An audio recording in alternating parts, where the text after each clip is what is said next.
The peaceful afternoon at Evergreen Harbor shattered as three leather-clad bikers cornered what they thought was just another quiet fisherman. Little did they know he was a decorated Marine Corps captain, a seasoned soldier who was about to teach them a lesson they would never forget. In mere moments, their tough guy personas would lie broken on the weathered planks, along with their pride. The old wooden planks of Evergreen Harbor groaned under the weight of retired Marine Corps Captain Thomas "Tom" Walker as he quietly set down his tackle box. The serene waters of Lake Morrison stretched endlessly before him, its surface painted gold by the late afternoon sun. Few people knew that this weathered veteran, his calloused hands now carefully arranging fishing lures, had earned 2 Purple Hearts during his tours in Iraq.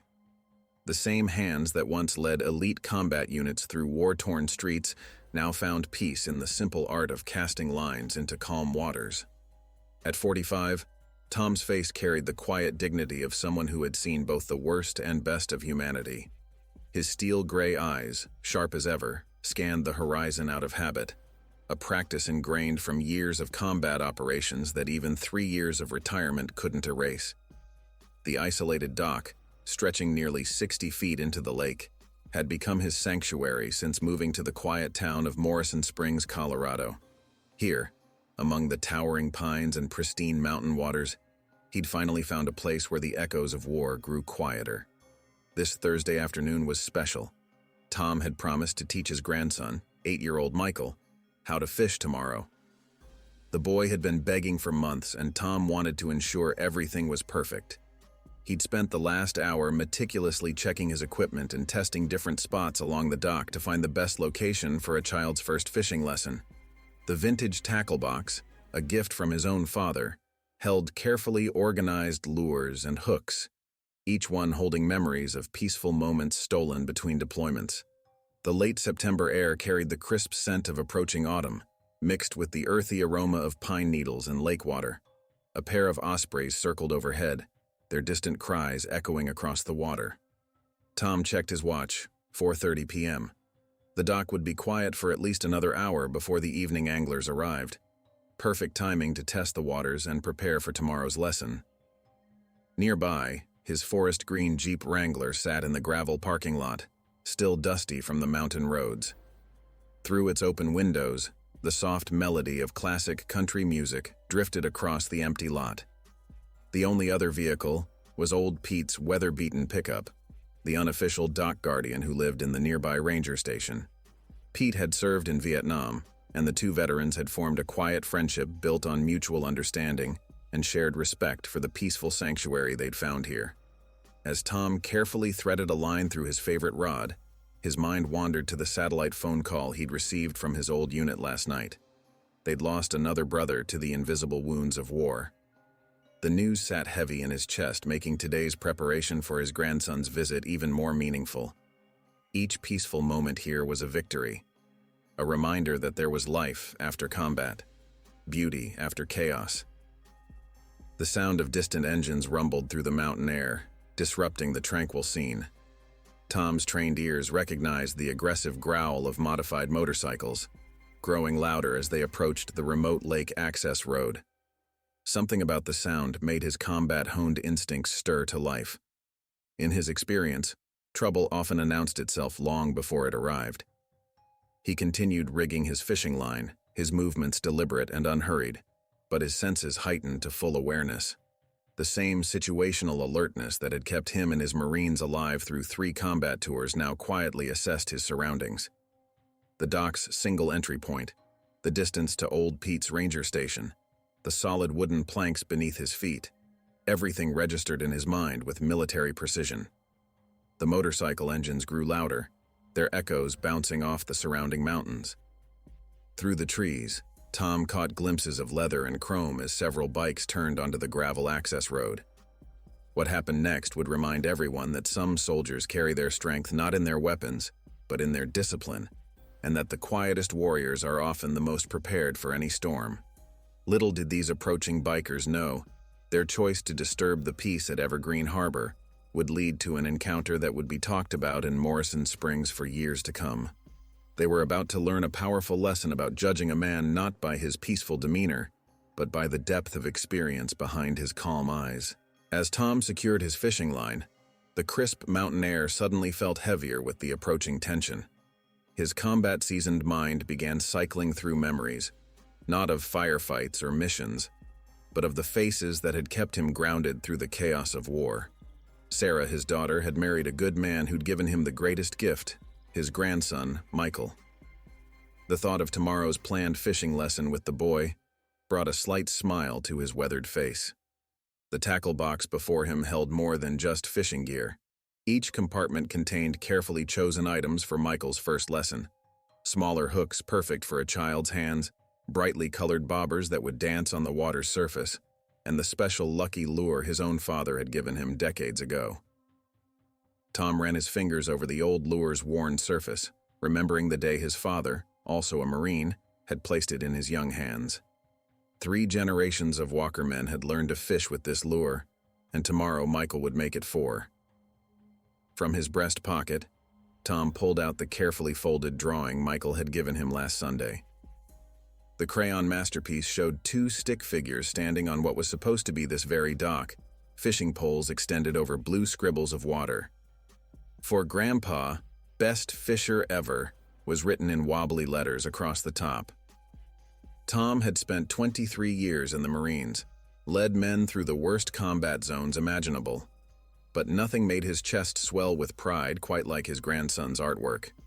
His thoughts drifted to last week's family dinner, when Michael had climbed into his lap, eyes wide with excitement. "Grandpa," he'd whispered, as if sharing a secret. "Mom says you're a hero, but how come you never talk about it?" Tom had just hugged him tighter, knowing some stories weren't meant for young ears. Instead, he'd promised to teach him something more important than war stories: the patience and peace that came with fishing. The satellite phone call from last night echoed in his mind. Captain Rodriguez, his former second-in-command, delivering the news about Johnson, another brother lost, not to enemy fire, but to the battles that followed them home. Tom had spent the sleepless night staring at his service photos, remembering the young Marine who'd always carried extra candy in his pocket to give to local children. Some wounds, he knew, ran deeper than any metal could acknowledge. A gentle breeze carried the scent of pine and lake water, momentarily drowning out the growing rumble of motorcycle engines. Tom's well-trained mind categorized the sounds. At least 3 bikes, modified exhausts, approaching fast on the gravel road. His fingers unconsciously traced the outline of his Marine Corps ring, a habit formed during moments of focused attention. The ring was a simple gold band with the Corps emblem, worn smooth by years of service, but it remained a constant reminder of the oath he'd taken and the principles he still lived by. In his pocket, his phone vibrated, a text from Sarah. "Michael's so excited for tomorrow, he's already packed his backpack 3 times. Attached was a photo of his grandson wearing an oversized fishing vest, grinning from ear to ear. Tom's heart swelled, even as his combat-trained senses continued monitoring the approaching disturbance. The contrast wasn't lost on him. The pure joy of a child's anticipation against the growing tension in the air. The tackle box before him held another secret, a brand new fishing vest, child-sized, with Michael's name embroidered above the pocket. Tom had special ordered it weeks ago, wanting tomorrow to be perfect. The vest lay wrapped in brown paper at the bottom of the box, waiting to bring that same wide grin to his grandson's face. Each pocket was already stocked with the basic tools every young fisherman needs: a small pair of pliers, extra hooks, and even a waterproof notebook for recording his catches. Standing slowly, Tom's movements were measured and precise, the result of years of training and discipline. His 6'2" frame, still marine fit despite retirement, cast a long shadow across the weathered dock planks.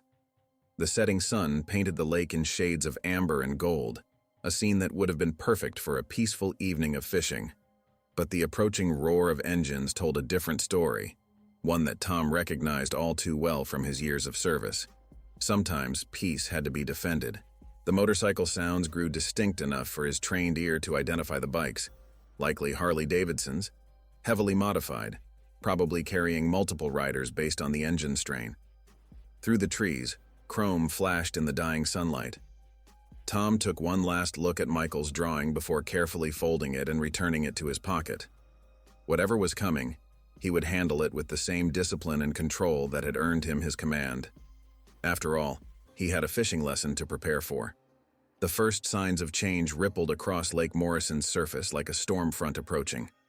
3 heavily modified Harley-Davidsons burst from the tree line, their chrome exhausts shattering the evening's tranquility. The bikes weaved aggressively down the gravel access road, sending plumes of dust into the golden sunlight.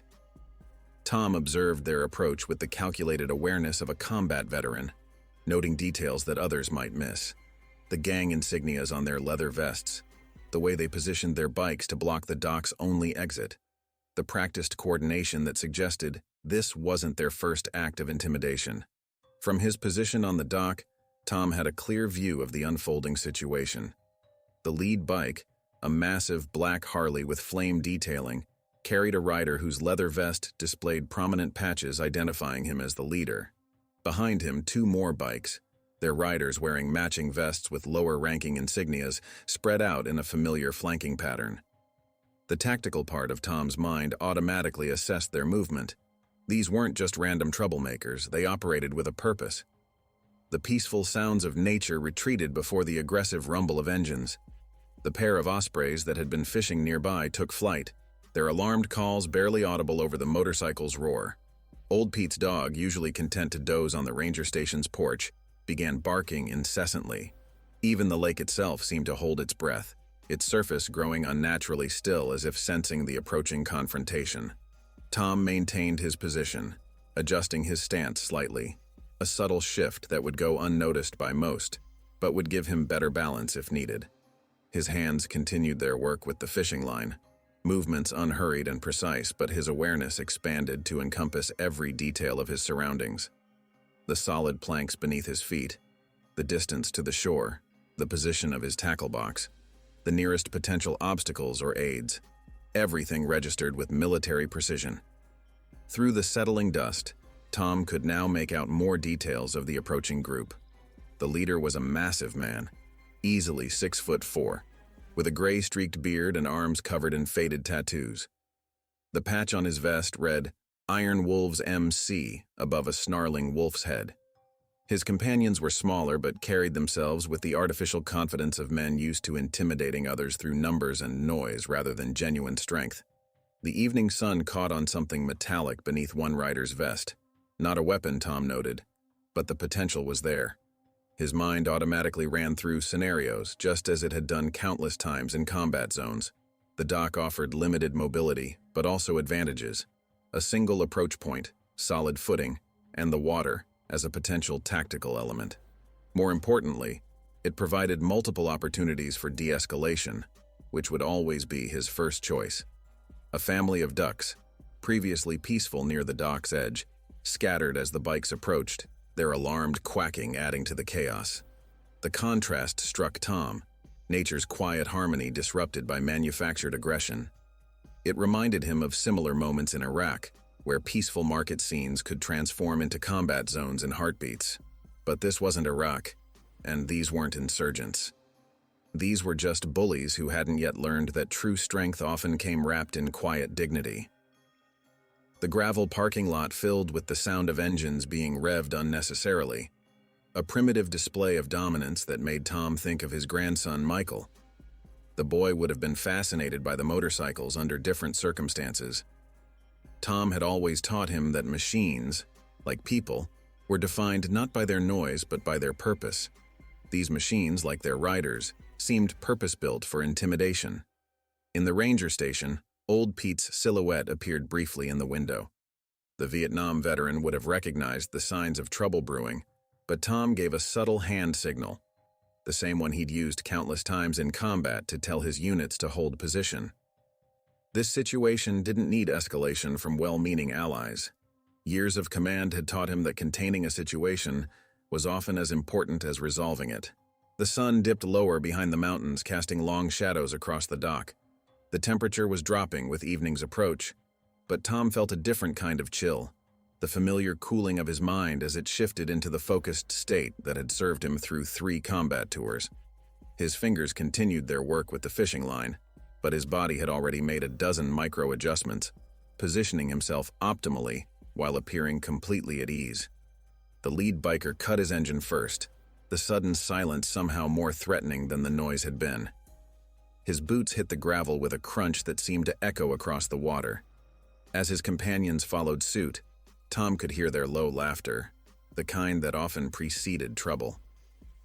The peaceful evening at Evergreen Harbor was about to take a turn that none of these bikers had anticipated, but Tom's only thought was of keeping his promise to Michael. Tomorrow's fishing lesson would proceed as planned, one way or another. 3. The Iron Wolves made their entrance with calculated swagger, boots crunching heavily on gravel as they approached the dock's entrance. Their leader, who his companions called Razor, stood a head taller than his associates, his massive frame casting a long shadow in the setting sun. The leather vest stretched across his broad shoulders displayed not just the Iron Wolves insignia, but also a collection of patches that told stories of violent encounters and territorial claims. "Well, what do we have here?" Razor's voice carried across the dock, deep and gravelly, meant to intimidate. "Looks like someone's in our spot." His two companions spread out behind him, one lean and wiry with a shaved head and spiderweb tattoos creeping up his neck, who others called Twitch, and a younger, muscular man with a bandana and multiple face piercings who went by Snake. Tom continued his methodical work with the fishing line, his movements unchanged, but his senses tracking every detail. Twitch kept touching his belt buckle nervously, a telltale sign of concealed backup. Snake tried to project toughness, but his weight distribution betrayed someone more used to street brawls than real combat. Razor, though, moved with the confidence of someone who rarely faced resistance. "Nice little setup you got here," Razor continued, taking deliberate steps onto the dock. The wooden planks creaked under his weight as he moved closer. "Fancy fishing poles, proper tackle box. Must be nice having government pension money to spend." The contempt in his voice when he mentioned government was thick with practiced hatred. Behind him, Twitch and Snake exchanged knowing looks, falling into what was clearly a familiar routine. They began spreading out, attempting to flank Tom in a pincer movement that might have intimidated someone with less tactical experience. Their boots scuffed against the weathered wood, marking their territory like predators circling prey. "You boys lost?" Tom's voice carried across the dock, calm and measured, not yet turning to face them. The question wasn't hostile, but it carried an undertone of authority that made Snake pause mid-step. "Evergreen Harbor's a fishing dock, not a motorcycle club." His hands continued their work, steady and deliberate, even as he tracked their movements through their reflections on the water's surface. Razor's face darkened at the lack of fear in Tom's voice. He was used to people cowering at his approach, not calmly dismissing his presence. "Lost," he growled, moving closer. "Nah, old-timer. This here's Iron Wolves territory now. Has been ever since we decided to make it ours." He gestured around the dock with a theatrical sweep of his arm. "And you know what that means? Means there's a toll for fishing here." Tom finally turned, his movements smooth and controlled. His eyes, sharp from years of combat observation, took in every detail. The brass knuckles partially visible in Snake's back pocket, the knife clip on Twitch's belt, the way Razor's right hand kept clenching and unclenching. These weren't just troublemakers, they were predators who had marked their territory through intimidation and violence. "Nice hardware you're wearing there," Razor noted, nodding toward Tom's Marine Corps ring. His tone dripped with sarcasm. "One of those military types, huh? Think that makes you special?" He took another step forward, deliberately entering Tom's personal space. The smell of leather and stale cigarettes preceded him. Snake, emboldened by his leader's approach, chimed in with a high-pitched laugh. "Yeah, probably one of those wannabe heroes who never saw real action. Just sat behind a desk pushing papers, right, boss?" The young biker was playing to his audience, but his voice carried a slight tremor that betrayed his uncertainty. Twitch remained quieter, his eyes darting between Tom and the parking lot, perhaps noticing old Pete's truck or calculating escape routes. Despite his nervous energy, He moved with the practiced coordination of someone used to group confrontations. His hand never strayed far from his concealed weapon. "Tell you what," Razor announced, his voice carrying the false reasonableness of a predator toying with its prey. "Since you're new here, we'll make it easy. $100 lets you fish today. Plus whatever's in that fancy tackle box of yours, consider it a community tax." His smile revealed tobacco-stained teeth beneath his gray-streaked beard. The evening sun had dipped lower, casting long shadows across the dock. In the distance, a fish jumped, creating ripples that distorted the golden light on the water's surface. The peaceful scene stood in stark contrast to the tension building on the weathered planks of Evergreen Harbor.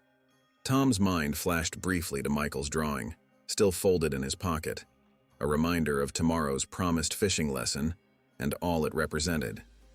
These three bikers had no idea they were about to learn a profound lesson about judging situations based on appearances. They saw an older man alone on a dock, someone they assumed would be an easy target. What they failed to recognize were the subtle signs of a warrior who had faced far worse threats than leather-clad intimidators. The steady hands that had directed combat operations, the alert eyes that had spotted hidden dangers in war zones, and the calm demeanor that came from knowing exactly what you were capable of. Tom regarded the three bikers with the same calm assessment he'd once used to evaluate battlefield situations. His silence seemed to unsettle Snake, whose cocky grin began to falter under the steady gaze of those combat-hardened eyes. The young biker shifted his weight uncomfortably, leather creaking as he glanced at his companions for reassurance. "Maybe our friend here needs a demonstration of how serious we are about our toll," Razor growled, taking another deliberate step forward. The dock boards groaned under his heavy boot, the sound echoing across the still water. "See? Last guy who didn't want to pay up? Well, let's just say he had to learn to fish with broken fingers." Tom's hands continued their methodical work with the fishing line, each movement precise and controlled. His voice, when he finally spoke, carried the quiet authority that had once commanded Marine combat units. "I'll give you boys one chance to rethink your approach here, just one." The words weren't delivered as a threat, but as a simple statement of fact, like describing the weather. Twitch's hand moved closer to his concealed knife, the movement catching Tom's peripheral vision. The wiry biker's nervous energy had increased, his eyes darting between Tom and Razor as if seeking permission to escalate. The spider web tattoos on his neck seemed to writhe with each twitchy movement. "One chance?" Razor's laugh boomed across the water, scattering a nearby group of ducks. "You hear that, boys? The old-timer's giving us a chance." He reached out and deliberately knocked over Tom's tackle box, sending carefully arranged lures scattering across the weathered planks. "How about we give you one chance instead? Pay up, or things get really unpleasant." Snake, emboldened by his leader's display, kicked at the scattered fishing gear. "Look at all this fancy stuff," he sneered, though his voice still carried that underlying uncertainty. "Bet you think you're better than us with your military background and expensive equipment." His boot came to rest on the brown paper package containing Michael's new fishing vest, still hidden among the scattered tackle. Tom's eyes flickered briefly to the package, then back to Razor's face. His expression hadn't changed, but something shifted in his stance, a subtle readjustment that would have been recognizable to anyone with combat experience. Old Pete, watching from his ranger station window, saw it and reached for his phone, though he didn't dial yet. The Vietnam veteran recognized the signs of a situation about to turn. "You know what I think about the military?" Razor continued, his voice growing louder with false courage. "Bunch of government puppets playing soldier, living off our tax dollars." He reached down and picked up one of the scattered lures, turning it over in his massive hands. "Probably never seen real action, have you? Just paraded around in your uniform pretending to be a hero." Twitch had completed his flanking movement, positioning himself behind Tom while trying to appear casual. The knife clip on his belt caught the evening sun, a detail Tom's trained eyes hadn't missed. Snake mirrored the movement on the other side, though his attempts at stealth were far less practiced. "3 tours in Iraq," Tom said quietly, his voice carrying across the dock like a cold wind. "Led Marine combat units through some of the worst fighting in Fallujah. But that's not what matters right now." His hands had stopped working with the fishing line, though his posture remained relaxed. "What matters is that you're about to make a serious mistake."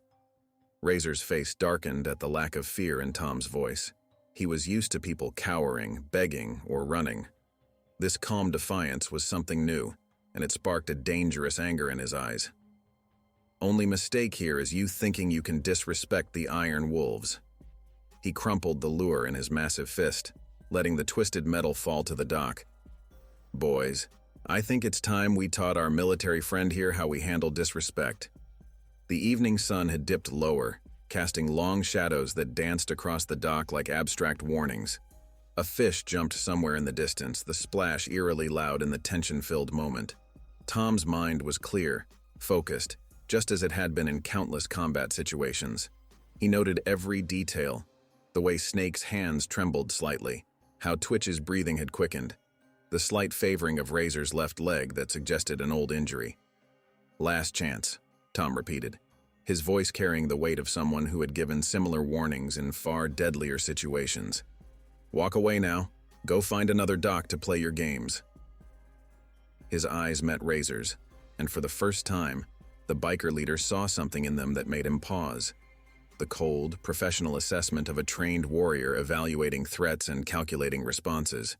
But pride and anger overwhelmed Razor's moment of uncertainty. He reached out to grab Tom's collar, his massive hand moving with the confidence of someone used to violence without consequence. "No more warnings, old man. Time to learn some respect the hard way." What happened next would be talked about in Morrison Springs for years to come. A reminder that appearances can be deceiving, and that true strength often comes wrapped in quiet dignity. The three bikers were about to learn why combat veterans deserve respect, not for their ability to fight, but for their discipline in choosing when not to. The tension on the dock crystallized into something dangerous as Razor's hand moved toward Tom's collar. Time seemed to slow, just as it had during countless combat situations. The evening air grew heavy with the weight of impending violence, broken only by the gentle lapping of water against the dock's weathered pillars. "Think carefully about your next move." Tom's voice carried a final warning, steady and controlled. "Whatever happens in the next few minutes, that's on you." His eyes remained fixed on Razor's, even as he tracked Snake and Twitch's movements in his peripheral vision. The two flanking bikers had drawn closer, their boots scraping against the wooden planks in what they thought was a stealthy approach. Razor's fingers brushed the collar of Tom's fishing vest, his tobacco-stained breath hot with aggression. "No more talk, old man. Time to show you what happens when you don't respect the Iron Wolves." Behind him, Snake cracked his knuckles theatrically, while Twitch's hand crept closer to his concealed knife. The peaceful scene had transformed entirely. The golden sunset now illuminated a tableau of imminent conflict. A great blue heron, startled by the tension, took flight from its hunting spot near the dock, its wings casting fleeting shadows across the confrontation. Old Pete had moved to his ranger station's doorway, phone in hand, watching the scene unfold with the knowing eyes of a fellow veteran. "You're messing with the wrong Marine," Tom stated quietly, his voice carrying the same tone he'd used to command units through firefights and ambushes. "And you're disrespecting something more important than you realize." His eyes flickered briefly to Michael's wrapped fishing vest, still partially visible among the scattered tackle. Razor's grip tightened on Tom's collar, his massive frame looming over the seemingly calm veteran. "Wrong Marine?" he sneered, giving Tom a sharp shake. "Looks to me like we found exactly the right one to make an example of. Boys, show him how we handle disrespect around here." Snake moved first, throwing a wild haymaker that whistled through empty air where Tom's head had been just moments before. The young biker's momentum carried him forward, his balance compromised by the unexpected miss. Twitch had drawn his knife, the blade catching the evening sun as he circled, looking for an opening. Tom's combat-trained mind registered every detail with crystalline clarity, the slight wheeze in Razor's breathing suggesting poor cardio, Snake's obvious telegraphing of his punches, the way Twitch favored his right side. Years of combat experience and training had taught him to read opponents like open books, noting every weakness until... "Last warning," Tom's voice remained steady, even as he shifted his weight almost imperceptibly. "Walk away now and we can all pretend this never happened." But his words fell on deaf ears as Razor's face contorted with rage at being challenged so calmly. The massive biker leader pulled back his free hand, forming a fist the size of a small ham. "Enough talk!" he roared, launching a punch that would have knocked out most men. But Tom wasn't most men, and these weren't his first opponents who mistook size for skill. Snake, attempting to prove himself, rushed in from the side, while Twitch moved to cut off any escape route. Their coordinated attack might have worked on an ordinary victim, but they were about to learn why Marine combat training emphasized quality over quantity.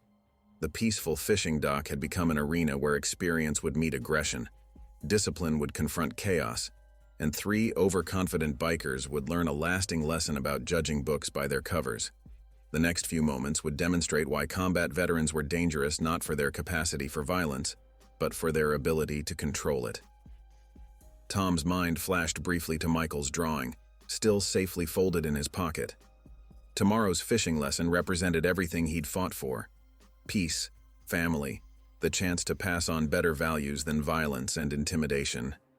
These bikers weren't just threatening him, they were threatening that precious moment of normalcy he'd carved out after years of combat. The sun dipped lower behind the mountains, casting long shadows across the dock as Razor's punch cut through the air. The peaceful evening at Evergreen Harbor was about to witness a demonstration of why true strength lies not in the ability to intimidate, but in the discipline to use force only when necessary and with precise control. The Iron Wolves were about to learn that they hadn't cornered an easy target. They had awakened a sleeping giant, one whose combat experience went far beyond their street-fighting bravado.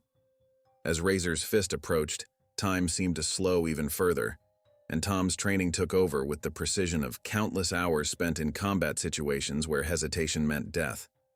What happened next would serve as a reminder that some of the most dangerous men are those who appear the calmest, and that military training creates warriors not just through teaching violence, but through instilling the wisdom to know when and how to use it.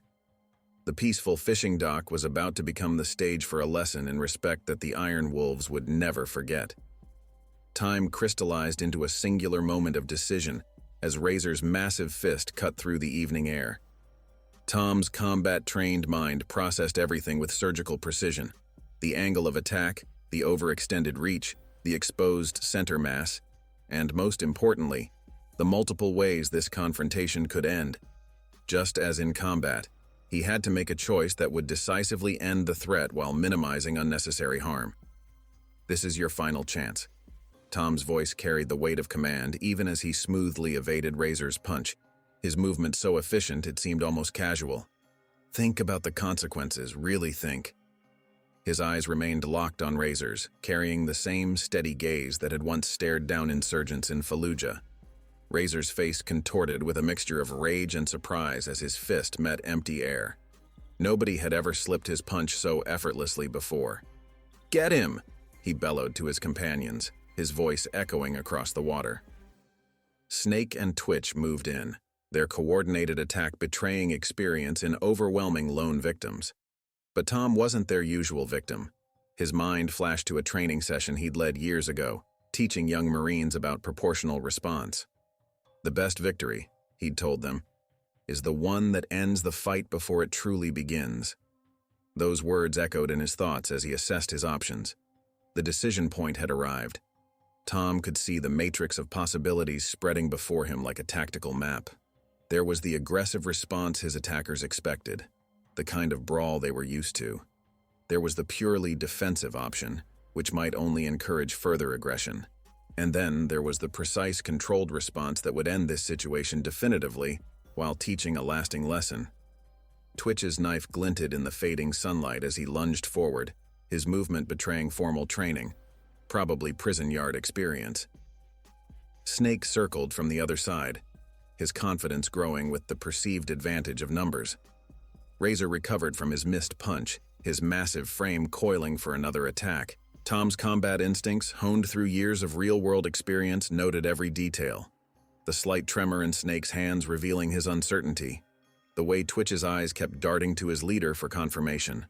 The growing frustration in Razor's breathing that suggested declining stamina. Each observation formed part of a comprehensive tactical picture. In his pocket, Michael's drawing crinkled slightly as Tom adjusted his stance. The sound was barely audible, but it reinforced everything this moment represented. Not just self-defense, but the protection of something more valuable. The peaceful future he'd fought for, the lessons he wanted to teach his grandson, the difference between strength and power. "Remember," he spoke quietly, his voice carrying across the dock with unexpected authority. "You chose this." The words weren't meant as a threat, but as a final reminder of personal responsibility, a principle he'd lived by through 3 combat tours. His hands moved away from the fishing line, assuming a neutral position that could shift instantly from defensive to offensive. The evening air grew thick with tension as the 3 bikers reached their own decision point. Their usual tactics of intimidation had failed, yet pride and anger drove them forward. They had no way of knowing they were about to experience firsthand why Marine combat training was respected worldwide. Old Pete watched from his position near the ranger station, his Vietnam veteran instincts recognizing what was about to unfold. He'd seen that same focused calm before, in the eyes of seasoned warriors who knew exactly what they were capable of. His hand remained on his phone, but he knew it wouldn't be needed, at least not for the reason he'd initially thought. The sun's golden light painted long shadows across the dock as Razor made his final choice. His massive frame lunged forward, committed to a course of action that would change everything. Snake and Twitch moved in concert, their coordinated attack spelling the end of any possibility for peaceful resolution. Tom's mind achieved the perfect clarity he'd known in combat, that crystalline moment where training, experience, and necessity converged. His body tensed imperceptibly, ready to demonstrate why Marines were taught not just how to fight, but when and why to fight. The peaceful fishing dock had become the stage for a lesson in consequences, where 3 overconfident bikers would learn the difference between aggressive posturing and real combat experience. The next few moments would demonstrate why the most dangerous opponents are often those who give you every chance to walk away. What followed would be remembered in Morrison Springs, as the day the Iron Wolves learned that true strength lies not in the ability to intimidate, but in the wisdom to know when and how to act. The decision point had passed, and now consequences would follow as surely as waves follow wind across the lake's surface. What happened next occurred with the fluid precision of a combat operation. As Razor's massive frame committed to its charge, Tom moved with the practiced efficiency of someone who had faced far deadlier opponents. His response wasn't the wild, aggressive reaction the bikers expected. Instead, it was a masterclass in controlled combat effectiveness. Tom stepped slightly to his left, his movement so subtle it seemed almost casual. Razor's momentum carried him forward into empty space, his balance already compromised before he realized what was happening. In the same fluid motion, Tom's right hand caught the biker's extended arm, using Razor's own forward drive against him. The massive man found himself redirected, his feet leaving the dock's surface in a graceful arc that ended with a resounding thud. Snake and Twitch hesitated for a crucial second, their confidence shaken by the sight of their leader sprawled on the weathered planks. That momentary pause was all Tom needed. His combat-trained eyes had already noted Twitch's knife hand, identifying it as the primary threat. The Marine's movement was precise and economical. No wasted energy, no theatrical flourishes. "The knife," Tom said calmly as he stepped inside Twitch's guard, "was your biggest mistake." His hands moved with practiced efficiency, applying pressure points that combat experience had taught him were universally effective. The knife clattered to the dock as Twitch's arm went numb from a perfectly executed joint lock. The wiry biker's eyes widened in shock as he found himself completely controlled by moves he'd never seen in street fights. Snake, trying to salvage the situation, threw another wild haymaker. Tom redirected Twitch's controlled fall to intercept Snake's charge, sending both bikers tumbling into a heap of leather and confused aggression. The whole sequence had taken less than 5 seconds, but it demonstrated years of training and real-world combat experience. Razor was getting back to his feet, his face red with rage and embarrassment. "You're dead, old man," he roared, but his voice carried a new note of uncertainty. He charged again, this time with Snake scrambling to join him. Tom moved like water between their attacks, each defensive motion setting up the next with practiced precision. The evening sun caught the scene in its golden light, Three aggressive bikers finding their street fighting tactics completely ineffective against military combat training. Tom hadn't thrown a single punch yet, instead using their own momentum and poor technique against them. It was the kind of efficiency that only came from years of real combat experience. Twitch, his arm still tingling from the joint lock, made the mistake of reaching for his fallen knife. Tom's response was immediate and decisive. A quick step, a controlled sweep, and Twitch found himself face down on the dock, his arm secured behind him in a hold that any Marine would recognize from combat training. "Stay down," Tom advised quietly, his voice carrying the same calm authority he'd used to command units in combat zones. This doesn't need to get worse. But Razor and Snake hadn't learned their lesson yet. They came at him together, thinking their numbers would still give them the advantage. Tom released Twitch with a warning pressure on his restrained arm and moved to meet the new threat. His movements were measured, controlled, exactly what his combat instructors had drilled into him years ago. Minimum force, maximum effect had been the mantra, and he demonstrated it now with surgical precision. Snake's wild swing left him completely open. Tom stepped inside his guard, used his momentum to redirect him into Razor, and suddenly both men were struggling to keep their balance on the dock's edge. A precise sweep of Tom's leg, and Snake toppled backward, landing hard on the wooden planks. Razor, now alone and facing a clearly superior opponent, hesitated for the first time. The whole encounter had lasted less than 30 seconds, but it told a story of years of training and experience. Tom stood calmly in the center of the dock, his breathing steady, his stance relaxed but ready. Around him, three leather-clad bikers were learning a harsh lesson about judging opponents by appearance. "Now," Tom spoke with the quiet authority that had once commanded Marine units, "we're going to have a civilized conversation about respect and consequences." His eyes swept over the three fallen bikers, assessing them not as enemies but as misguided individuals who needed a lesson in humility. Old Pete watched from his position by the ranger station, a knowing smile on his weathered face. As a Vietnam veteran, he recognized the kind of efficiency that only came from real combat experience. This wasn't the wild brawling of movies or street fights. It was the controlled, precise application of force that marked a true professional. The sun continued its descent behind the mountains, casting long shadows across the dock where three members of the Iron Wolves were learning why combat veterans deserved respect, not for their capacity for violence, but for their ability to control it.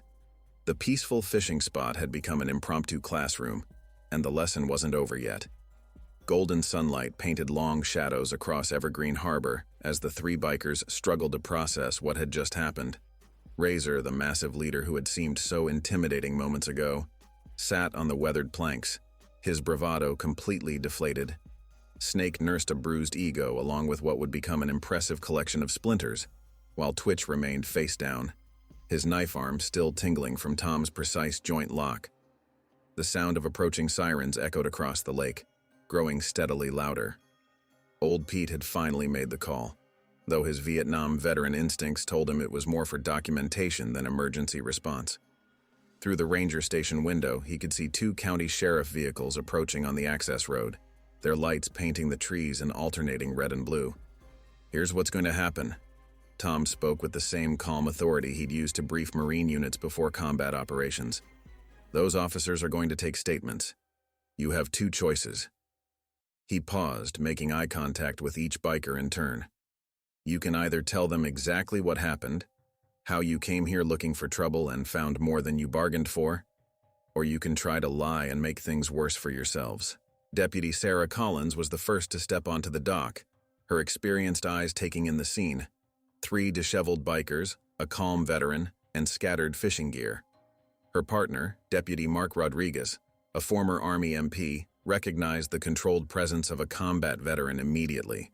The way Tom stood, his positioning, the careful distance he maintained, everything spoke of professional training. "Evening, gentlemen," Deputy Collins called out, her hand resting casually near her sidearm. "Want to tell me what we've got here?" Her voice carried the weight of authority, but her eyes showed she'd already read the situation correctly. 20 years on the force had taught her the difference between troublemakers and trained professionals. Razor started to speak, but Tom's quiet voice cut through first. These gentlemen, he emphasized the word with subtle irony, were just leaving. Unless they'd prefer to explain their attempted assault and concealed weapons to you officially. His eyes met Razor's, offering one last chance at a dignified exit. Deputy Rodriguez had already spotted Twitch's fallen knife, now lying harmlessly near the dock's edge. He moved to secure it, noting the illegal length and modified grip.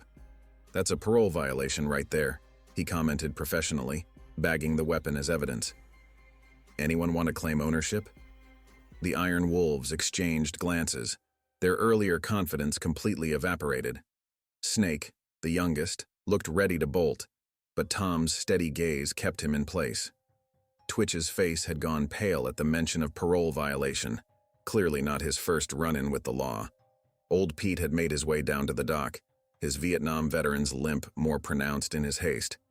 "Got it all on the station security camera," he announced, holding up his phone.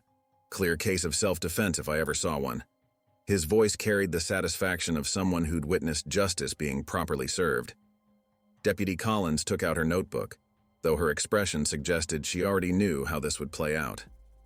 "So who wants to go first?" she asked, looking pointedly at Razor. The biker leader's shoulders slumped in defeat, recognizing the corner they'd backed themselves into. "Just a misunderstanding," Razor mumbled, unable to meet anyone's eyes. "We were leaving anyway." His attempt at saving face fooled no one, but Tom nodded slightly, accepting the de-escalation. The Marine in him recognized that sometimes the best victory was the one that allowed opponents to retreat with a lesson learned rather than handcuffs. Deputy Rodriguez, however, was examining Twitch's knife with professional interest. "This isn't just a misunderstanding," he stated firmly. "This is an illegal weapon, and given the security footage, we're looking at attempted assault with a deadly weapon."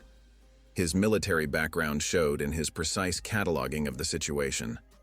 The evening air grew cooler as the sun dipped lower, the peaceful fishing dock now illuminated by police lights. A small crowd had gathered in the parking lot, evening anglers arriving for their usual spots, drawn by the commotion.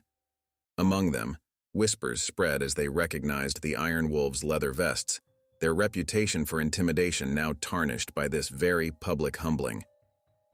"Your call," Deputy Collins said to Tom, her respect evident in her tone.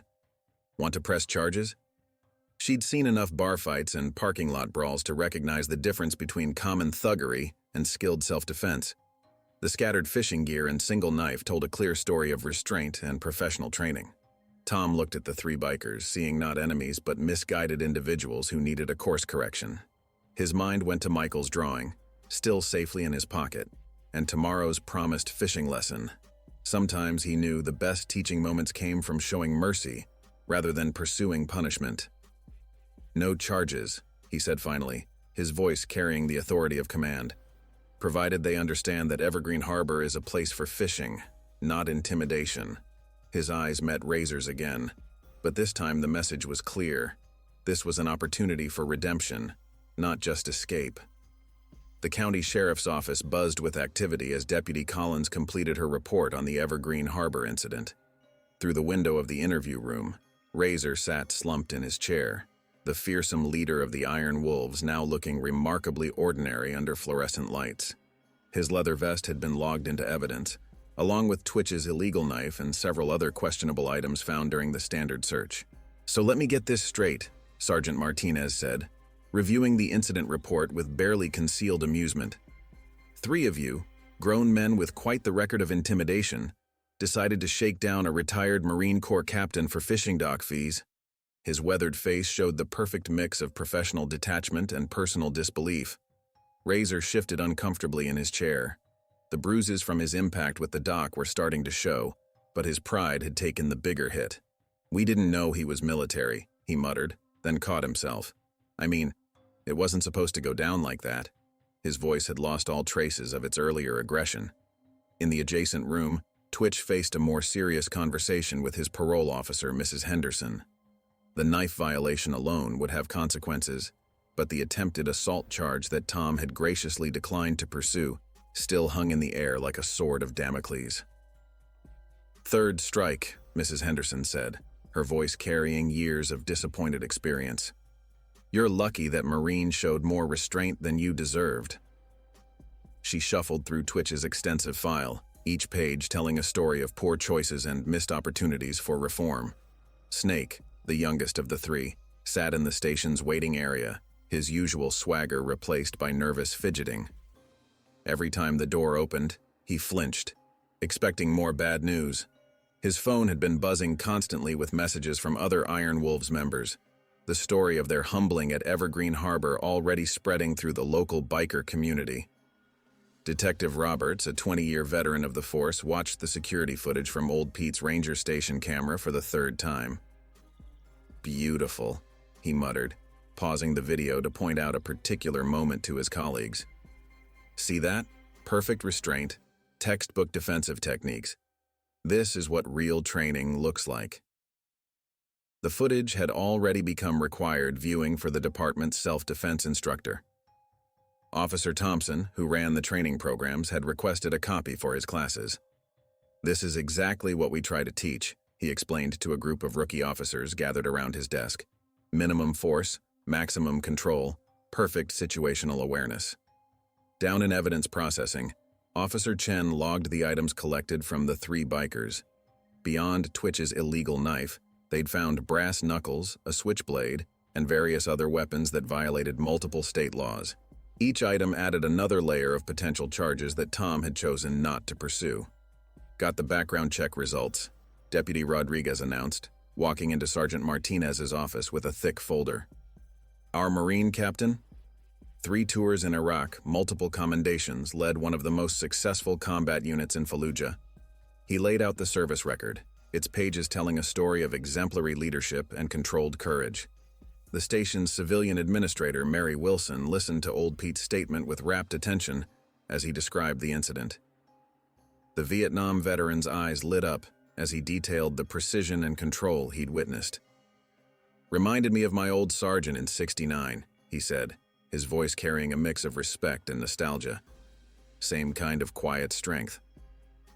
Outside in the parking lot, several Iron Wolves members had gathered on their bikes, maintaining a respectful distance from the station entrance. The news had spread quickly through their ranks, and the implications were clear. Their reputation for intimidation had just taken a serious hit. "Local fishing dock extortion scheme ended," Officer Chen read from the preliminary report title, unable to suppress a smile. The story would make an interesting addition to the department's monthly statistics, though the true impact went far beyond simple numbers. Sergeant Martinez finally signed off on the incident report, adding a personal note about the exemplary conduct of all officers involved. The situation could have escalated badly, but the combination of Tom's restraint and professional police work had resulted in the best possible outcome. In the interview room, Razor had one final question for Deputy Collins. "The Marine," he said, his voice uncharacteristically humble. "He could have pressed charges had us all locked up. Why didn't he?" The question seemed to carry the weight of genuine confusion. Deputy Collins considered her response carefully. "Sometimes," she said, "the strongest message isn't about punishment. It's about showing someone a better way." She gathered her papers, preparing to end the interview. "I'd say you got a pretty clear demonstration of that today."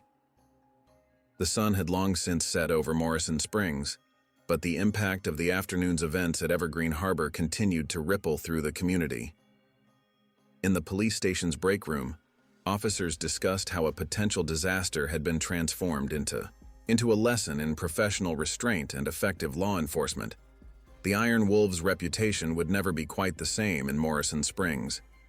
The story of how their intimidation tactics failed against one calm veteran would become part of local legend, a reminder that true strength often comes in forms very different from what people expect. The morning sun cast long shadows across Morrison Springs as news of the Evergreen Harbor incident spread through the tight-knit mountain community. At Pete's Diner, the local breakfast spot where veterans gathered each morning, the conversation buzzed with first-hand accounts and second-hand tellings of how 3 Iron Wolves bikers had learned a profound lesson in respect from a retired Marine captain. "Should have seen it," Old Pete declared to his usual breakfast crowd, his coffee growing cold as he gestured animatedly. Smooth as silk, just like we trained back in Nam. No wasted movement, no showing off. Pure professional control. The Vietnam veteran's eyes sparkled with pride as he recounted the events for the fourth time that morning. Around the well-worn Formica tables, other veterans nodded in understanding. They recognized in the story something that civilians often missed: the difference between Hollywood-style brawling and real combat training. Jack Wilson, a retired Army Ranger, leaned forward in his seat. "That's what people don't get about military training," he explained to the younger waitress who had paused to listen. "It's not about violence, it's about control." At the local radio station, KMSP, morning show host Linda Martinez was fielding calls about the incident. "We've got Carl on line 3, she announced. "Says he was there setting up his fishing gear when it all went down." The story had captured the community's imagination, becoming more than just a tale of confrontation. "It was like watching a dance," Carl's voice crackled through the speakers. "This big biker charging in like a bull, and the Marine just... well, it was something else. Made it look easy, but you could tell it was years of training in every move." The morning show's phone lines remained lit up as more witnesses called in to share their perspectives. Social media buzzed with various versions of the story. The Iron Wolves' Facebook page had gone surprisingly quiet, while local community groups shared old Pete's security camera footage with pride. "This is why you respect our veterans," read one popular post, accompanied by a still image of Tom calmly standing his ground as 3 bikers approached. At the Morrison Springs High School, Coach Davidson, himself a former Marine, used the incident as a teaching moment during his morning physical education class. "It's not about being the biggest or the loudest," he told his students. "It's about discipline, control, and knowing when to use your training, and more importantly, when not to." The local newspaper, the Morrison Springs Gazette, ran a front-page story with the headline, "Quiet Strength. Veterans' Response to Intimidation Becomes Lesson in Restraint." The article focused not on the confrontation itself, but on the broader implications for community policing and conflict resolution. In the Veterans Support Group at the local community center, Counselor Sarah Thompson noticed a shift in the conversation. "We're seeing veterans speak up more about their experiences," she noted during her morning session. "Not about combat, but about how their training helps them handle civilian situations with discipline and restraint." The Iron Wolves' usual gathering spots remained unusually quiet. At Mike's Bar and Grill, where the motorcycle club typically dominated the parking lot, only a few bikes stood in the morning sun. The regulars whispered about changes coming to the club's leadership, about lessons learned the hard way. Local law enforcement noticed the ripple effects as well. "Had 2 Iron Wolves members come in this morning," Deputy Collins reported during the morning briefing. "Voluntarily surrendered some illegal weapons. Said something about starting fresh." Her colleagues exchanged knowing looks. Sometimes the most effective lessons came from unexpected sources. At the town's small military surplus store, owner Mike Reynolds, a Gulf War veteran, found himself fielding questions about Marine Corps training. "Everyone wants to know about the discipline," he said, straightening a display of service badges. "Finally, people are starting to understand it's not about the fighting. It's about the control." The local fishing community had its own take on the events. At Morrison's Bait and Tackle, morning customers shared their relief that Evergreen Harbor would remain a peaceful spot for families. "My grandson's learning to fish there next weekend," one regular announced proudly. "Nice to know it's still a safe place for that." Even the local schools felt the impact. Ms. Rodriguez, a 4th-grade teacher, overheard her students playing at recess. Instead of mimicking wild fights, they were discussing discipline and respect. "My uncle's a Marine," one boy declared proudly. "He says it's about protecting people, not hurting them." The morning news cycle brought reporters from neighboring towns, each seeking their own angle on the story. But what they found wasn't just a tale of confrontation. It was a story about community values, about the quiet strength that comes from training and discipline, and about the difference between power and control. At the local coffee shop, barista Jamie Chen had created a new specialty drink, the Marine's Morning Calm. "Strong but smooth," she explained to customers. Just like the hero of yesterday's events, it was her way of capturing the essence of the story. Strength without aggression, power without intimidation.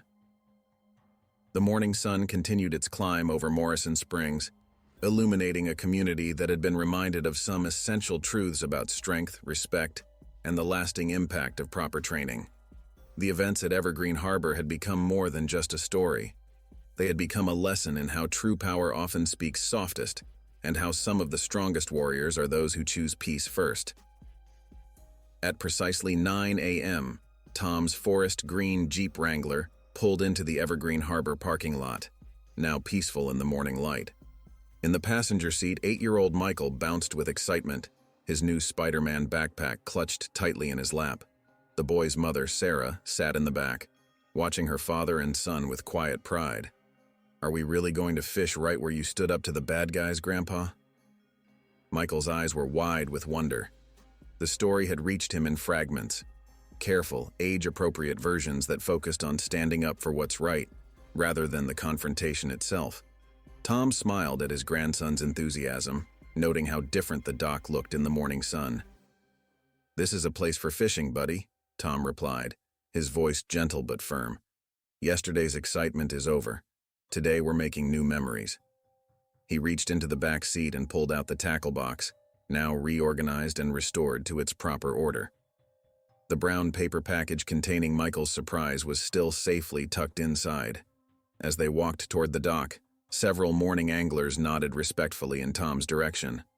Word had spread quickly in the fishing community, and the regular dawn patrol had a new appreciation for the quiet veteran who'd helped preserve their peaceful spot. Old Pete waved from his ranger station, a knowing smile on his weathered face. "First things first," Tom announced, setting down the tackle box at his usual spot. The wooden planks still bore scuff marks from yesterday's events, but the morning sun transformed them into just another part of the dock's character. "I've got something special for you, Michael." Sarah filmed with her phone as Tom pulled out the carefully wrapped package. Michael's eyes grew even wider as he tore away the brown paper, revealing the custom fishing vest with his name embroidered above the pocket. "Just like yours, Grandpa," he exclaimed, immediately slipping it on over his t-shirt.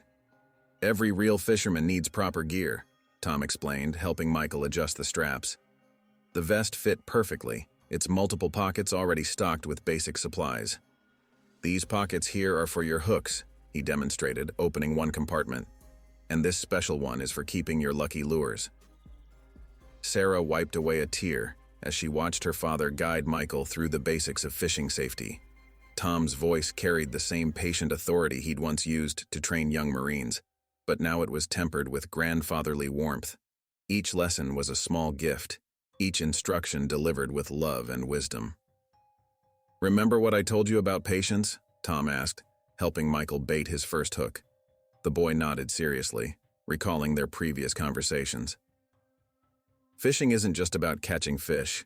It's about learning to be still, to observe, to respect the water and everything in it." Other families had begun arriving at the dock, drawn perhaps by the perfect morning weather, or maybe by the stories of yesterday's events. They set up their own fishing spots at respectful distances, but many cast admiring glances at the veteran teaching his grandson. The scene represented everything they loved about their community: family, tradition, and peaceful moments shared across generations. Tom showed Michael how to cast, his strong hands guiding the boy's smaller ones through the motion. "Nice and easy," he instructed. "Just like we practiced in the backyard." The line arced gracefully through the morning air, landing with a satisfying plop in the calm water. Michael's face lit up with accomplishment. "You did marine stuff in lots of places, right, Grandpa?" Michael asked during a quiet moment, his line bobbing gently in the water. "Mom says you're a hero." Tom considered his response carefully, looking out across the lake where 2 ospreys circled in their morning hunt. "Being a hero isn't about fighting, Michael," he finally replied. "It's about standing up for what's right, protecting others, and knowing when not to fight. Sometimes the bravest thing you can do is walk away from trouble." He adjusted Michael's grip on the fishing rod slightly. "But the most important thing is being there for the people you love." Sarah watched the interaction from her perch on a nearby bench, recognizing the deeper lessons being passed down. Her father had always been her hero, not for his combat experiences, but for his kindness, his wisdom, and his unwavering devotion to family. Now he was passing those same values on to her son. A slight tug on Michael's line interrupted the moment. "Grandpa, I think I got something." The boy's excitement was contagious as Tom helped him maintain proper tension on the line. "Easy now," he coached. "Remember what we practiced, nice and steady." Together they reeled in Michael's first fish, a modest-sized trout that seemed like a whale to the proud 8-year-old. Old Pete appeared with his camera, capturing the moment for the harbor's photo wall. "That's going right next to yesterday's security footage," he joked, though only Tom caught the reference. "Can we come back tomorrow?" Michael asked as they carefully released the trout back into the lake. His vest pockets now contained his first fishing memories, a few scales, a lucky pebble, and a Polaroid of his catch. Tom looked at his grandson, seeing in those eager eyes the future of everything he'd fought to protect. "This spot will always be here for us, buddy," he replied, casting his own line into the peaceful morning waters. That's what yesterday was all about, making sure places like this stay special for families like ours. The morning sun climbed higher, casting diamonds across the lake's surface as grandfather and grandson shared a moment that meant more than any battle ever could. 12. In the weeks following the incident at Evergreen Harbor, the ripple effects continued to spread through Morrison Springs in unexpected ways. The local police academy had incorporated the security footage into their training curriculum, using it as a perfect example of de-escalation and controlled response. Officer Thompson, the lead instructor, would pause the video at key moments to highlight the veterans' textbook techniques. "Notice the stance," he'd explain to his cadets, pointing out Tom's positioning. Perfect situational awareness while maintaining a non-threatening posture. This is what we mean by professional presence. The classroom would fill with furious note-taking as future officers learned valuable lessons from those few minutes of footage. At the Morrison Springs Community Center, the Veterans Support Group had seen a significant increase in attendance. Many came seeking not just support, but wisdom on how to channel their training into positive civilian interactions. Tom had reluctantly agreed to speak at one session, emphasizing the importance of discipline and restraint. "Our training isn't about winning fights," he told the gathered veterans, his quiet voice carrying the weight of experience. "It's about preventing them when possible and ending them quickly when necessary." The room had nodded in understanding, recognizing the truth in his words. The Iron Wolves underwent their own transformation. Razor, after much reflection, had initiated changes within the club. The first came in the form of a formal apology delivered to Evergreen Harbor's ranger station. The second was more substantial. The club began organizing veteran appreciation rides and offering motorcycle maintenance workshops for military families. "Sometimes you need a wake-up call," Razor admitted during a local news interview, his massive frame somehow less intimidating in the morning light. "What happened at the harbor? It taught us the difference between looking tough and being strong." The club's new direction had earned them a different kind of respect in the community. Old Pete had created a special display in the ranger station's visitor center. Alongside the usual fishing licenses and safety regulations hung a framed photo series he titled, "A Lesson in Respect." The security camera stills told a story not of violence, but of professional restraint and earned respect. The Morrison Springs School Board had even taken notice. They invited Tom to participate in their anti-bullying program, though not to discuss the harbor incident directly. Instead, he shared stories about leadership, respect, and the responsibility that comes with training. The children, especially, connected with his message about strength being more than physical power. Local businesses felt the change too. Mike's Bait and Tackle shop now displayed a prominent Veterans Welcome sign, offering free coffee and fishing tips to any service member. The owner had created a special display featuring the same lures and tackle Tom had used that day, labeling it the professional's choice. The incident had even influenced the town's approach to community policing. Deputy Collins reported a marked decrease in intimidation-related complaints and an increase in voluntary surrenders of illegal weapons. Sometimes, she noted in her monthly report, One example of proper conduct does more than 100 arrests. At the Veterans Affairs office in town, Counselor Sarah Thompson had started a new program called Strength Through Peace, focusing on helping veterans channel their training into positive community interactions. The waiting list grew longer each week as more former service members sought to follow Tom's example. The local martial arts schools experienced an unexpected surge in adult enrollments, but the students weren't seeking to learn fighting techniques. They wanted to understand the discipline and control they'd witnessed in the harbor footage. Master Chen, the lead instructor at Morrison Springs Dojo, emphasized these aspects in his teaching. True martial arts, like military training, teaches us when not to fight, he explained to his new students. What that Marine demonstrated wasn't just technique, it was wisdom.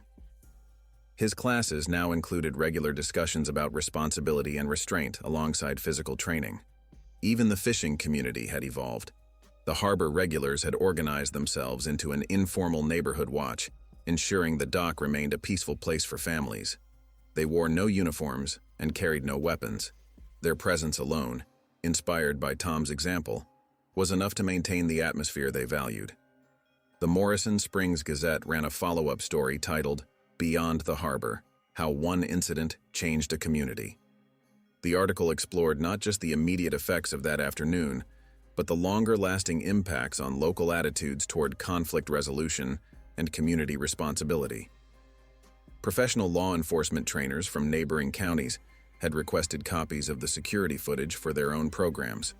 The incident was becoming a case study in effective de-escalation and the proper application of trained skills in civilian situations.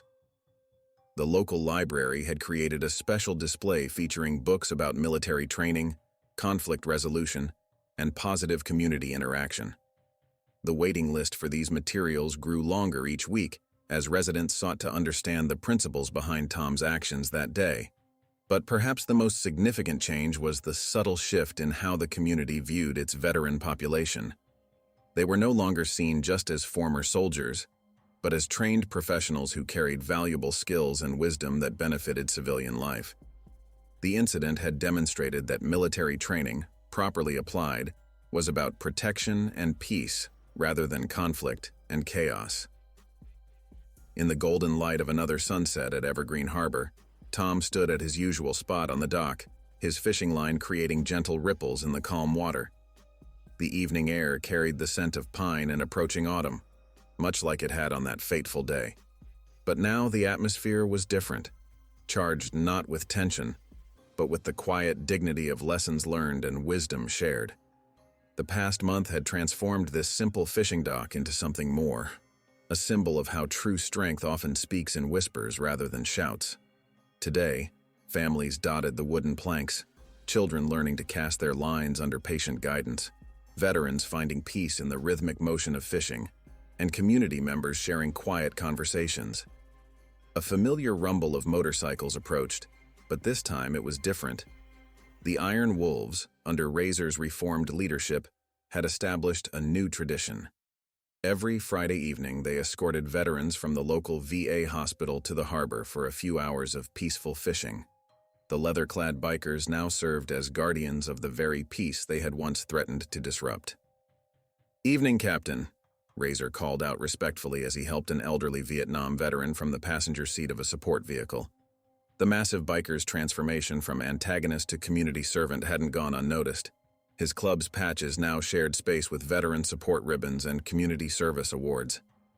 Old Pete emerged from his ranger station, carrying a fresh pot of coffee to share with the arriving veterans.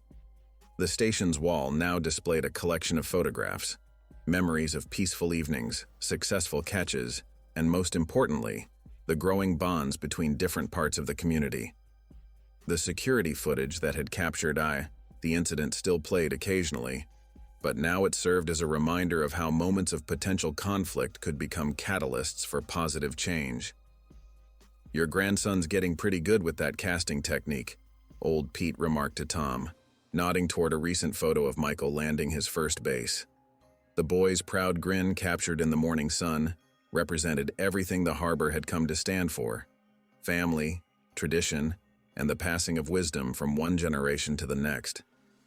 Deputy Collins parked her patrol car in the lot, not responding to any disturbance but participating in what had become a community gathering. The Morrison Springs Police Department had adopted new training protocols based on the incident, emphasizing de-escalation and controlled response. Their motto, "Strength through restraint," hung prominently in the training academy. "You know," she said, accepting a cup of coffee from old Pete, "we haven't had a single serious incident at the harbor since that day. Your example taught us all something about handling conflict." Tom nodded modestly, understanding that the lesson hadn't been about his actions alone, but about the community's response to them. The evening sun painted the lake in shades of amber and gold, its light catching on the ripples created by dozens of fishing lines. Veterans from different eras shared stories and techniques, their quiet conversations occasionally punctuated by the excited shouts of children making their first catches. The Iron Wolves members, still impressive in their leather vests, now helped bait hooks and untangle lines for young fishers. Sometimes the best victories are the ones that bring people together, Tom reflected, watching Razor patiently demonstrate proper casting technique to a young boy in a wheelchair. The former antagonist had found a new purpose, channeling his leadership abilities into community service rather than intimidation. Sarah arrived with Michael, who now proudly wore his fishing vest every time they visited the harbor. The boy ran to his grandfather, eager to share stories from school. "We learned about heroes today," he announced, pulling out a carefully drawn picture. "I told everyone about you, Grandpa. Not about fighting, but about teaching people to be better." The evening grew cooler as the sun dipped lower, but the dock remained active with life and purpose. Local families had begun bringing picnic dinners to share, creating an impromptu community gathering. The atmosphere spoke of something profound, how one moment of controlled response had sparked a transformation that reached far beyond the initial incident. "You changed things here," old Pete said quietly to Tom, watching the scene unfold. "Not just that day, but every day since. People learned that real strength isn't about domination, it's about protection, wisdom, and community." Tom smiled, remembering his own training and the lessons that had taken him years to fully understand. As darkness approached, the harbor lights flickered on, casting warm glows across the peaceful scene. The Iron Wolves prepared to escort their veteran guests back to the VA hospital, their motorcycles now a welcome sound rather than a source of tension. Families gathered their fishing gear, children proudly displaying their catches before releasing them back into the lake. The legacy of that confrontation had evolved into something far more meaningful than a simple story of conflict and resolution. It had become a testament to the power of disciplined response, to the importance of second chances, and to the strength found in community bonds. The harbor stood as a living example of how wisdom, patience, and controlled strength could transform not just a place, but the people who gathered there. As Tom packed up his fishing gear, Michael's small hand in his, he reflected on how the greatest victories often came not from what was fought against, but from what was built afterward. The peaceful fishing dock had become more than just a place to cast lines. It had become a symbol of everything he'd fought to protect throughout his military career: community, family, and the quiet strength of wisdom shared across generations. A year had passed since that fateful evening at Evergreen Harbor, and the changes it sparked had taken root deeply in Morrison Springs. The story had evolved from a simple tale of confrontation into a legacy of transformation, touching lives far beyond the weathered planks of the fishing dock. On this particular evening, as the mountain air carried the first hints of autumn, the harbor hosted a special gathering to commemorate what the community now called the lesson. Tom stood at his usual spot, watching families filter onto the dock for the anniversary celebration. The Iron Wolves, now a respected community service organization, had organized the event alongside local veterans groups. Children wearing fishing vests darted between adults, their laughter mixing with the gentle lapping of waves against the shore. "Hard to believe it's been a year," Razor said, approaching Tom with 2 cups of coffee. The former biker leader had traded his intimidating swagger for a quiet confidence that better suited his role as a community leader. His leather vest now displayed patches for various charity rides and veteran support initiatives. "You taught us something more valuable than any fight could have." The harbor itself had been transformed. New benches lined the dock, each dedicated to a local veteran. A small pavilion, built through joint efforts of the Iron Wolves and local businesses, provided shelter for educational programs and community gatherings. Old Pete's ranger station had become an informal museum of local history, its walls telling stories of transformation and redemption. Michael, now 9, proudly showed other children his grandfather's lucky lure, sharing the story not of conflict but of wisdom passed down through generations. "My grandpa says real strength is knowing when not to fight," he explained with the simple clarity of youth. The other children listened intently, their own fishing poles temporarily forgotten. Deputy Collins, recently promoted to sergeant, used the harbor as a training ground for new officers. "The best weapon in law enforcement," she often said, "is the ability to prevent conflict before it begins." The security footage from that day had become required viewing at police academies across the state, teaching lessons about de-escalation and professional response.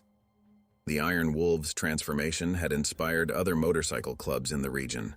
What began as a story of confrontation had evolved into a movement of community service and veteran support. The rumble of motorcycles now brought smiles rather than tension, as riders escorted veterans to fishing spots or delivered supplies to families in need. "You know what really changed?" Old Pete reflected, standing beside Tom at the dock's edge. "People realize that the strongest among us aren't the ones making the most noise or throwing their weight around. Real strength is what you showed that day, the power to change things without destroying them." Sarah watched her father interact with the gathering crowd, noting how he'd become not just a local hero, but a symbol of the values that built strong communities. Veterans sought his counsel, young people asked for guidance, and former troublemakers found inspiration in his example of controlled strength and wisdom. The Morrison Springs Gazette's anniversary edition carried the headline, "1 year later, how a moment of peace changed our town." The article detailed not just the harbor incident, but the countless small transformations it had inspired, from reformed bikers mentoring at-risk youth to veterans finding new purpose in community service. As evening approached, lanterns were lit along the dock, their warm glow reflecting off the water. Families shared picnic dinners, veterans exchanged stories, and children practiced their casting under the watchful eyes of Iron Wolves members who had once sought to intimidate rather than educate. "Sometimes," Tom told the gathered crowd during a brief speech, "the most important battles we fight aren't about defeating an enemy, but about showing a better way forward. What happened here wasn't about winning or losing. It was about understanding that true strength lies in how we lift each other up." The harbor had become more than just a fishing spot. It was now a symbol of how communities could transform conflict into cooperation, fear into understanding, and past mistakes into future wisdom. The lessons learned on those weathered planks had rippled outward, touching lives far beyond Morrison Springs. As the celebration continued into the evening, Tom stood at the dock's edge with Michael, their lines cast into the peaceful waters.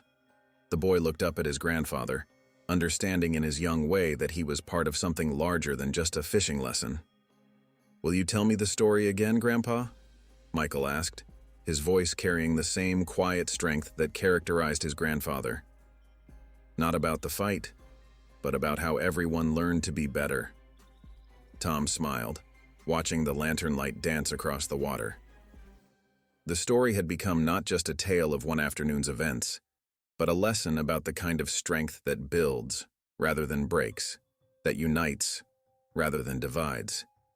It was a reminder that sometimes the greatest victories come not from the force of our fists, but from the wisdom in our hearts and the strength of our examples. As darkness settled over Evergreen Harbor, the lanterns glowed brighter, illuminating a community forever changed by one veteran's display of controlled response and measured wisdom. The fishing dock stood as a testament to the truth that real power lies not in the ability to dominate, but in the capacity to transform, to teach, and to bring people together in pursuit of something better. The legacy of that day lived on not in tales of conflict, but in the daily acts of kindness, understanding, and community service it had inspired. It served as a reminder that true strength often speaks softly, acts wisely, and leaves the world better than it found it.